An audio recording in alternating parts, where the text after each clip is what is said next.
مولاي صل وسلم دائما اعلی حضرت کانفرنس آمد خلیفہ ویسے ملت یہ دو عظیم شخصیتیں تشریف فرما ہیں. آپ حضرات ان بزرگوں کے چہروں کی زیارت کریں. اب بلا تاخیر میں زحمت دوں گا حضرت سید احتشام الدین صاحب قبلہ مقدس اللہ العلی کو کہ وہ اپنے ملفوظات کے ذریعے ہم سامعین کے قلوب کو منور و مجلہ فرمائیں. مائک پر حضور خلیفہ اویس ملت وبرکاتہ. الحمد للہ وکفا وسلام علی عباده الذین اصطفى اما بعد فاعوذ باللہ من الشیطان الرجیم بسم اللہ الرحمن الرحیم. انما یعمر مساجد اللہ من آمن باللہ والیوم الآخر واقام الصلاة وآت الزکاة ولم یخش الا اللہ فعسى أولئك أن يكونوا من المهتدين. صدق الله العظيم. صدق وبلغنا رسوله النبي الكريم ونحن على ما قال ربنا لمن الشاهدين والشاكرين والحمد لله رب العالمين. يا رسول الله صلى الله تعالى عليه وسلم سرور کہوں کہ مالک و مولا کہوں تجھے، سرور کہوں کہ مالک و مولا کہوں تجھے، باغ خلیل کا گل زیبا کہوں تجھے، حرمہ نصیب ہوں تجھے امید گاہ کہوں، حرمہ نصیب ہوں تجھے امید گاہ کہوں، جانے مراد کانے تمنا کہوں تجھے. اللہ رے تیرے جسم منور کی تابشیں، اللہ رے تیرے جسم منور کی تابشیں، اے جانے جاں میں جانے تجلی کہوں تجھے. اور تیرے تو وصف عیب تناہی سے ہے بری، تیرے تو وصف عیب تناہی سے ہے بری. میں کیا کیا کہوں تجھے، لیکن رضا نے ختم سخن اس پہ کر دیا، خالق کا بندہ خلق کا آقا کہوں تجھے. حضرات، جس عظیم المرتبہ عبقری ہستی کے لیے ہم سب سراپا انتظار تھے، ہمارے مقدر کی بلندی اور نصیبے کا اوج کہ وہ عظیم الشان ہستی رونق منبر ہے. اور اس میں کوئی شک نہیں، ابھی مفکر اسلام حضرت علامہ الحاج مشتاق احمد صاحب قبلہ نے جو تعارف پیش کیا ہے اس میں کوئی مبالغہ نہیں بلکہ حقیقت بیانی فرمائی ہے. اور اس سے زیادہ اور کیا کہا جا سکتا ہے. میں تو صرف اتنا کہہ سکتا ہوں کہ آپ کا یہ خیال اور آپ کا یہ تصور ہوگا کہ حضرت تنہا ہیں، لیکن ایسی بات نہیں ہے. یقیناً تنہا حضرت کی ذات آپ کی نگاہوں کے سامنے ہے، مگر یہ وہ ذات ہے کہ جن کے اندر، جن کے ساتھ کالپی کا بھی فیضان ہے، مسولی کا بھی فیضان ہے، بیگرام کا بھی فیضان ہے، اور مہرانہ مطہرہ کا فیضان تو ہے ہی. اور اس میں کوئی شک نہیں ہے کہ حضرت آپ کے نگاہوں کے سامنے جلوہ فرما ہے، مگر روحانی طور پر آپ یقین جانیں اس وقت جو بلگرام شریف کے جد اعلیٰ ہیں اور جو مولانا مطالعہ کے جد اعلیٰ ہیں، ان کی روحانیت جلوہ فرما ہے اور ان کی نورانیت آپ کے پیشانی اقدس سے ہویدا ہے. سر نہیں آتا، ایسے انمول ہیرے انہی کو میسر ہوتے ہیں ہیں جن پر خدا کی خاص رحمت ہوتی ہے۔ اس میں کوئی شک نہیں کہ آپ پر اللہ تعالیٰ کا خصوصی رحمت اور فیضان کی بارش حضرت کے وجود کی شکل میں ہو رہی ہے۔ اب چونکہ وقت کی قلت ہے، اس منبر شریف پر علاقہ اور دور دراز کے مقتدر اور معزز اور محتشم علماء کرام ائمہ حضرات جلوہ فرما ہیں۔ ایک عظیم ہستی جنہیں اگر علمبردار سنیت پاسبان مسلک اعلیٰ حضرت کہا جائے تو مبالغہ نہ ہوگا، وہ ہستی ہے قاطع نزدیت مجاہد سنیت حضرت علامہ ظہیر احمد صدیقی صاحب دامہ بالفضل جلوہ فرما ہے۔ میں شکار ماہ کے تذکیر آفتاب کروں، کسے میں ترک کروں، کس کا انتخاب کروں، میں صرف اس پر اپنی بات ختم کرتا ہوں کہ ایسا کہاں سے لاؤں کہ تم سا کہوں جسے۔ اب آئیے نہایت ہی عقیدت و احترام کے ساتھ بارگاہ رسالت باب صلی اللہ علیہ وسلم میں ہدیہ درود پاک پیش کر لیں۔ تعمیر مسجد کی فضیلت کیا ہے، اس کی اہمیت کیا ہے، انتہائی اختصار اور جامعیت کے ساتھ ابھی آپ نے حضرت علامہ الحاج مشتاق احمد صاحب قبلہ مدظل العالی کی تقریر سماعت فرما لی۔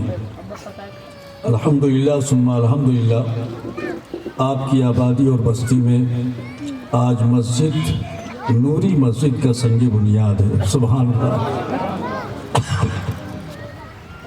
نوری مسجد کا سنگ بنیاد ہے، اور آج اسی سنگ بنیاد کے موقع پر منعقد اس عظیم الشان جلسے میں ہم اور آپ حاضر ہیں۔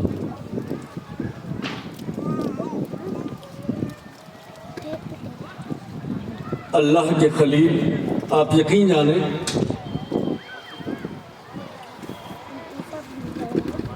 ماشاء اللہ سبحان اللہ، یہ حضرت کی طرف سے مسجد کے تعمیر میں حضور زیدی میاں صاحب قبلہ کا پہلا عطیہ آیا ہے۔ اب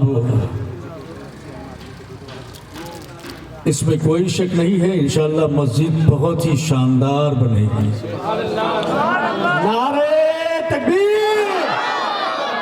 یہ سمجھیے کہ آپ کے مسجد کی تعمیر مکمل ہی ہوگی انشاءاللہ، خوبصورتی کے ساتھ نعرہ تکبیر، نعرہ رسالت، نعرہ رسالت، آمد اولاد غوث اعظم، جشن سنگ بنیاد۔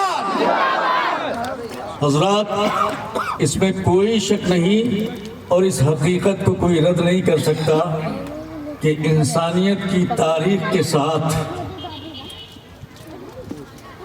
مسجد کی تعمیر کا رشتہ ہے۔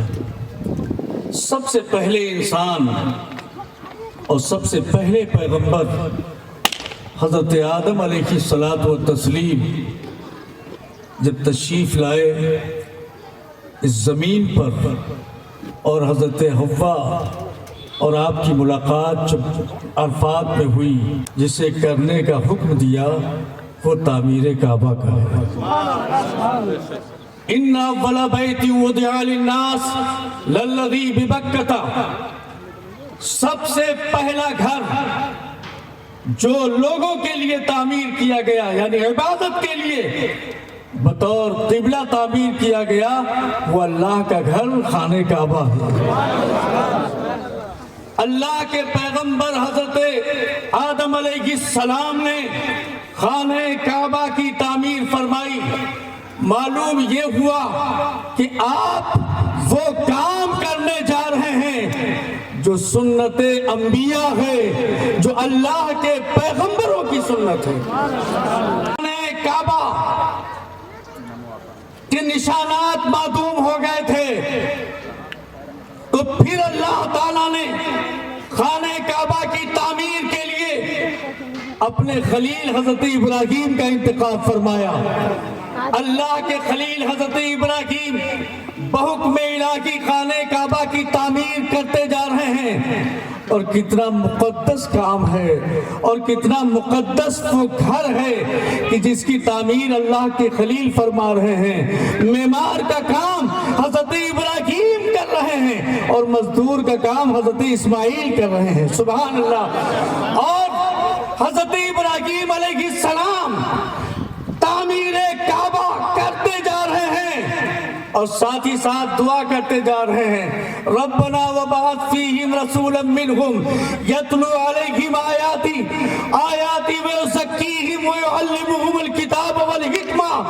اے پروردگار، ہم اس تعمیر کعبہ کی شکل میں تیری بارگاہ میں کسی اجرت کا مطالبہ نہیں کرتے۔ اے رب العالمین، اگر کچھ اجرت ہی دینا ہے تو اپنے آخری پیغمبر کو میری آل میں پیدا فرما، میری ذریت میں پیدا فرما اور میرے خاندان میں پیدا فرما۔ چنانچہ اللہ تعالیٰ نے آپ کی یہ دعا قبول فرمائی۔ معلوم یہ ہوا کہ تعمیر، اللہ کے گھر کی تعمیر کے دوران دعائیں مستجاب ہوتی ہیں، دعائیں قبول ہوتی ہیں۔ سنگ بنیاد کا جلسہ ہے، آج دعائیں قبول ہوگی، اس لیے کہ دعا کرنے والی ہستی علی کی اولاد ہے، فاطمہ کا جگر گوشہ ہے، غوث کا دلارا ہے اور مارارا مطہرہ کی روحانیت جلوہ فرما۔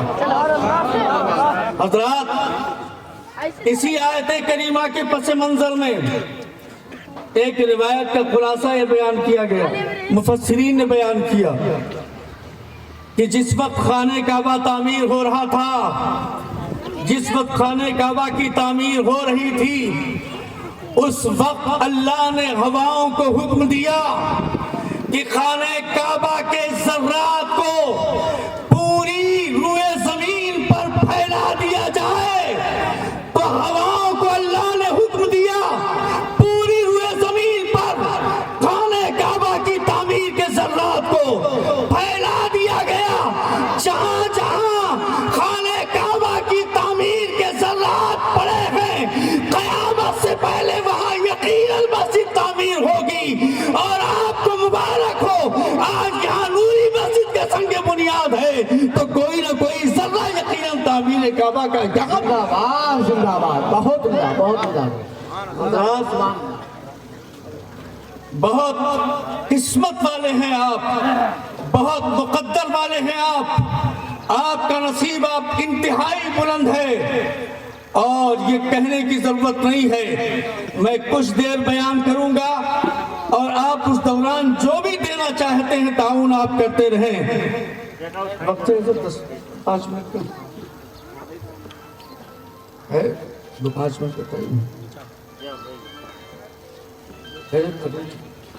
درود پاک پڑھیں، اللہم صلی علی سیدنا مولانا محمد ماہر الجود والکرم وآلہ وصحبہ وبارک وسلم۔ ابھی حضرت نے حدیث پاک پیش فرمائی، من بنا للہ مسجدا بن اللہ لہ بیتا فی الجنہ۔ جو شخص اللہ کی رضا کی خاطر مسجد تعمیر کرے تو اللہ تعالی جنت میں اس کے لیے محل تعمیر فرمائے گا۔ تو ذہن میں ایک بات پیدا ہوتی ہے کہ تنہا کوئی شخص اگر بنا رہا ہے تو یہ فضیلت صرف اسی کے لیے ہے اور یہ اجر اور بدلہ اسی کے لیے ہے؟ نہیں۔ ایک حدیث پاک کا خلاصہ یہ ہے کہ میرے آقا نبی پاک صلی اللہ علیہ وسلم نے فرمایا کہ ایک جانور ہوتا ہے، ایک پرندہ ہوتا ہے فاختہ، جو کبوتر کے سائز کا ہوتا ہے، فاختہ۔ اس کی تشبیہ میرے آقا نے دی اور فرمایا جو فاختہ کے گھونسلے کے برابر مسجد تعمیر کرے، جو فاختہ کے گھونسلے کے برابر مسجد تعمیر کرے، اللہ تعالیٰ اسے بھی جنت میں محل عطا فرمائے گا۔ کیا مطلب؟ اس حدیث پاک کی تشریح ہو گئی. حدیث پاک کی وضاحت خود میرے آقا نے فرما دی. مطلب یہ ہے کہ مسجد کی تعمیر میں اپنی حیثیت اور اپنی استطاعت کے مطابق کم سے کم بھی جو حصہ لے گا اللہ تعالیٰ اسے بھی جنت میں محل عطا فرمائے گا. حضرات آپ تو وہ کام کر رہے ہو. میرے آقا نبی پاک صلی اللہ علیہ وسلم جب مدینہ طیبہ میں تشریف لے گئے مسجد قباء کے بعد مسجد نبوی کی تعمیر ہوئی. جانتے ہیں مسجد نبوی کی زمین 2 یتیموں کی تھی. میرے آقا نبی پاک صلی اللہ علیہ وسلم نے ان یتیموں سے فرمایا کہ اللہ نے تمہاری زمین کو پسند فرما لیا ہے کہ اس پر مسجد تعمیر کی جائے, تو تم قیمت بتاؤ اور یہ زمین بیچ دو, ہم اس پر مسجد بنائیں گے. تو انہوں نے کہا حضور یہ تو ہماری قسمت ہے, ہمارا مقدر ہے, ہمارا نصیبہ ہے کہ اللہ اس کے رسول نے ہماری زمین کو مسجد کے لیے منتخب کر لیا ہے. حضور ہم یوں ہی اسے ہبہ کرنا چاہتے ہیں. میرے آقا نبی پاک صلی اللہ علیہ وسلم نے فرمایا ہم یوں اس پر مسجد تعمیر نہیں کریں گے بلکہ زمین کو قیمتاً ہم لیں گے. فرمایا حضرت ابو بکر صدیق سے کہ ابو بکر صدیق قیمت ادا کرو. حضرت ابو بکر صدیق نے قیمت ادا فرمائی اور اس کے بعد اس زمین پر مسجد نبوی کی تعمیر ہوئی. آپ یقین جانیں صرف اور صرف مسجد کی تعمیر کرنے پر یہی بشارت نہیں ہے بلکہ بشارت یہ بھی ہے کہ جب تک سجدہ کرنے والے سجدہ کرتے رہیں گے, جہاں سجدہ کرنے والوں کو ان کے سجدوں کا ثواب اللہ عطا فرمائے گا, وہی تعمیر مسجد میں حصہ لینے والوں کو بھی سجدوں کا ثواب عطا فرمائے گا.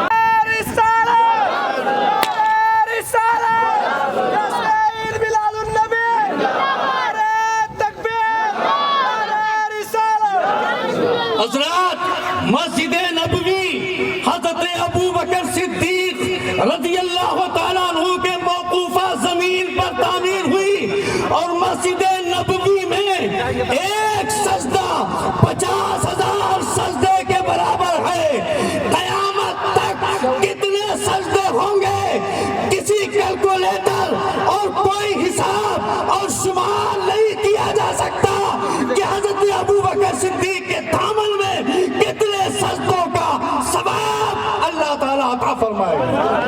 اور پھر اعزاز آپ دیکھیں کہ جس میں ریاض الجنہ بھی ہے, محراب رسول بھی ہے, اور وہی مسجد نبوی ہے کہ جس کا گوشہ گوشہ حضرت ابو بکر صدیق کی موقوفہ زمین پر تعمیر ہوا ہے. اور یہی نہیں بلکہ یہ بھی ایک حقیقت ہے کہ وہ ہستی کہ جس کے جسد اقدس سے لگنے والی مٹی بھی عرش عظیم سے بھی اعلیٰ ہے, وہ ہستی بھی مسجد نبوی کے قریب پہ جلوہ فرما, وہ بھی اسی زمین میں. حضرات اس لیے مسجد کی تعمیر میں آپ دل کھول کر حصہ لیں. ایک بادشاہ تھے بغداد میں, انہوں نے مسجد بنانے کا ارادہ کیا اور یہ حدیث ان کے ذہن میں تھی کہ من بنا للہ کی مسجدن بن اللہ لہو بیتن فی الجنہ. لیکن انہوں نے اعلان کر دیا کہ سرکاری خزانے سے اس مسجد کی تعمیر نہیں ہوگی اور نہ کہ عوامی چندہ کیا جائے گا, میں اپنے ذاتی پیسوں سے مسجد تعمیر کروں گا. اعلان کر دیا. مسجد تعمیر ہو رہی تھی. کتنے ایسے بندگان خدا تھے, توحید پرست تھے کہ جن کے دل بے قرار ہو رہے تھے, جن کے دل مضطرب ہو رہے تھے اور طرح طرح کی تمنائیں اور آرزوئیں پیدا ہو رہی تھی, مگر کوئی صورت پیدا نہیں ہو رہی تھی کہ کاش ہم نے بھی حصہ لے لیا ہوتا, ہمیں بھی اجازت ہوتی کہ مسجد کی تعمیر میں حصہ لیتے تو جنت میں ہمارا بھی محل ہوتا. لیکن بادشاہ نے پابندی لگا دی ہے اور بہت سختی کے ساتھ اعلان کر دیا ہے. ایک لکڑہارا تھا, اس کا بھی دل بےتاب تھا, اس کا بھی دل مضطرب تھا کہ کس طرح سے میں اس مسجد کی تعمیر میں ایک اینٹ لگا دوں. سبحان اللہ, میری بھی ایک اینٹ لگ جائے لیکن وہ دن کے اجالے میں ایسا نہیں کر سکتا تھا. صبح نکلا، جنگل کی طرف گیا اور ساتھ ایک اینٹ، اپنی حلال کمائی کی کچھ اینٹیں اس نے خریدی، اور خریدنے کے بعد وہ جنگل میں جب گیا تو لکڑیاں کاٹی، اور لکڑیوں کا جب گٹھر باندھا تو پھر اس لکڑیوں کے گٹھر کے اندر ان اینٹوں کو چھپا کے باندھ دیا. اور جب اس مسجد کے قریب سے گزرا کہ جہاں اینٹیں رکھی ہوئی تھی، جان بوجھ کر ٹھوکر کھائی، گٹھا لکڑیوں کا گرا اور اس کے بعد اس کا بندھن کھلا، اینٹیں گر گئی، اس نے اینٹیں وہی رکھی اور لکڑیوں کا گٹھا باندھا اور چلا گیا. مسجد تعمیر ہوئی، مکمل ہو گئی. بادشاہ نے خواب دیکھا کہ میں جنت میں ہوں اور ایک محل ہے، عالیشان محل ہے، اس پر اس کا نام لکھا ہوا ہے، مگر اس کے بغل میں جو محل ہے اس پر لکڑہارے کا نام لکھا ہوا ہے. بہت حیران ہوا، بہت حیران ہوا، اندر جانے کی تمنا کی، مگر دربان نے روک دیا. کہا تم نہیں جا سکتے، جس کا محل ہے وہی جائے گا، جس کا محل ہے وہی داخل ہو سکتا ہے، تم نہیں جا سکتے. تو اس نے، بادشاہ نے کہا ارے یہ لکڑہارا میری سلطنت کا ہے، یہ میری رعایا سے ہے اور میں بادشاہ ہوں، بادشاہ کو رعایا پر اختیار ہے. کہا وہ دنیا میں تمہارا اختیار ہوگا، یہاں تمہارا کوئی اختیار نہیں ہے، جس کے نام کا محل ہے وہی اپنے محل میں داخل ہوگا. بادشاہ کی آنکھ کھل گئی، بادشاہ کی آنکھ کھل گئی، گھبرایا ہوا آدمی کو بھیجا اور اس لکڑہارے کو بلوایا. کہا لکڑہارے، میں نے اپنے محل کے بغل میں، جنت میں میں نے اپنا محل دیکھا، اس کے بغل میں نے ایک محل دیکھا جس پر تمہارا نام لکھا ہوا تھا. کون سی تمہاری نیکی ہے؟ کون سی تمہاری نیکی ہے؟ کون سی تم نے نیکی کی ہے کہ ہمارے بغل میں تمہارا محل ہے؟ اس نے کہا حضور آپ نے سخت اعلان کیا تھا کہ کوئی تعاون نہیں کر سکتا، میں ذاتی طور پر اس مسجد کو تعمیر کروں گا. تو میری جسارت نہیں ہوئی کہ میں ظاہری طور پر اس مسجد میں کچھ حصہ لے سکوں. میں نے ایک ترکیب اختیار کی، لکڑیوں کے گٹھر کے ساتھ اینٹیں باندھی اور پھر جان بوجھ کر ٹھوکر کھائی. میری قسمت کہ وہ میرا ٹھوکر کھانا اللہ کو پسند آ گیا، وہ میرا ٹھوکر کھانا قبول ہو گیا، وہ میرا ٹھوکر کھانا بھا گیا. اور میں اپنی قسمت پر جس قدر ناز کروں کم ہے. حضور میں نے آپ کے حکم کی خلاف ورزی کی ہے، جسارت کی ہے، لیکن اب تو اس محل کی تمنا ہے. اگر آپ کے حکم کی تعمیل نہ کرنے پر، خلاف ورزی کرنے پر اگر آپ میری گردن مارنا چاہتے ہیں تو مار دیں، مجھے کوئی پرواہ نہیں ہے. میرا جو مقصد تھا میں اس مقصد میں کامیاب ہو گیا. پھر بادشاہ کی غیرت بیدار ہوئی، ضمیر جاگا اور اس نے اعلان عام کر دیا کہ اس مسجد کو شہید کی جائے. اس نے دل میں خیال کیا کہ تو نے ہزار اللہ کے بندوں کو جنت کی دولت سے محروم کر دیا ہے. کتنا بڑا ظالم ہے، رب کے حضور کیا جواب دے گا؟ فوراً ہی انہوں نے اعلان کر دیا مسجد شہید کر دی جائے اور جو بھی اس میں حصہ لینا چاہے اسے اجازت ہے، وہ حصہ لے سکتا ہے. بڑے خوش نصیب ہیں آپ، بڑے قسمت والے ہیں آپ، بڑے مقدر والے ہیں آپ. اور یاد رکھیں آپ کا ایک ایک پیسہ، آپ نماز ادا کرتے ہیں، آپ رکوع کرتے ہیں، آپ سجدہ کرتے ہیں، آپ نماز اور ذکر و اذکار کرتے ہیں، کوئی ضمانت نہیں ہے کہ قبول ہی ہو جائے، مگر اگر تعمیر مسجد کرتے ہیں تو اس پر بشارت میرے آقا دے رہے ہیں، من بنا للہ کی مسجدا بنا اللہ لہ بیتا فی الجنہ، جس نے اللہ کے لیے مسجد تعمیر کی اللہ تبارک و تعالی جنت میں اس کا محل تعمیر فرمائے گا۔ میں انہی کلمات کے ساتھ آپ سے ودا چاہتا ہوں، رخصت چاہتا ہوں، اور ساتھ ہی یہ اعلان میں بڑی مسرت کے ساتھ کرتے ہوئے آپ سے رخصت ہونا چاہتا ہوں کہ مارانہ مطہرہ کا جو ہے عالی مرتبہ شہزادہ اپنے شان و شوکت کے ساتھ اور پوری روحانیت کے ساتھ جلوہ فرما ہے، اور جن لوگوں کو داخل سلسلہ اور بیعت ہونا ہو، مرید ہونا ہو، تو بہت ہی سنہرا موقع ہے، اور اس سنہرے موقع کو ہاتھ سے جانے نہ دیں۔ وما علینا البلاغ۔ السلام علیکم۔